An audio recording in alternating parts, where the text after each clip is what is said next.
وکه ایرو 56 سال لسر آمارا 1962 یا کو لدیجی کردان جالی حکومت سوری و هاتی انجام دان در باز دبن. ده انجام ده 3000 کرد لروجاوای کردستان دوی دمی ده جناسنامه سوری هاتن محروم کرن وکو بجی کرنک ج سیاستا تعریب کرنه لدیجی کردان. پشتی کو پارتیا بعث یا رژیم اسد دست حالاتداری سوریه ورگرد ده سال 1963 ده دست به سیاست که برفرهتر ji تعریبا deverên Kurdî û Kurdan li Kurdistana Sûriyê kir. Navê Kurdî li ser gundan rakirin û ji dêv lawan navê Erebî li gund û deverên Kurdî kirin. Navê Kurdî li ser welatiyên Kurd qedexe kirin û dest bi cîkirina projeya Kembera Erebî di sala 1964 de kir û parêzgeha Hesekê wekû devereke sînorî li dar dan û li ser wê binemayê cotiyarên Kurd ji mafê tabûkirina zeviyên çandiniyê dûr kirin û tinê cotkar wekû sûdmend ji zeviyan beramber dana birek pere ji rejîmê re dikarin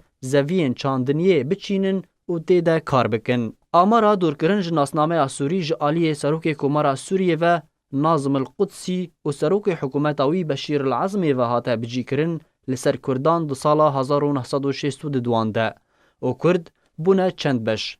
Beşek ji nasnameyên Sûrî hatin dûrkirin lê di tûmargehên giştî de hatin tûmarkirin û ji wan re digotin ecnebî nişteciyên Sûrî. Beşek din ji Kurdan navê wan di tûmargehên giştî de jî tune û nav li wan dikirin bi mektûm el-qeyd angu navê wan di tûmaran de tune û beşek din ji Kurdan nasnameyê Sûrî jî wergirtin. Di encama siyaseta te'rîb û plan û pîlana Partiya el-Be's û hikûmetên ji berî hikûmeta Be's ku Kurd lê Sûriyê ji tevahiya mafê welatîbûnê dûr kirin.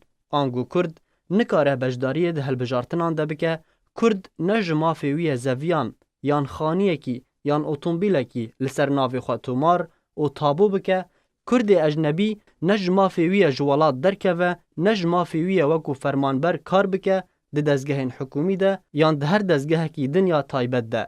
Ji ber ku nasnameya wî tune ye.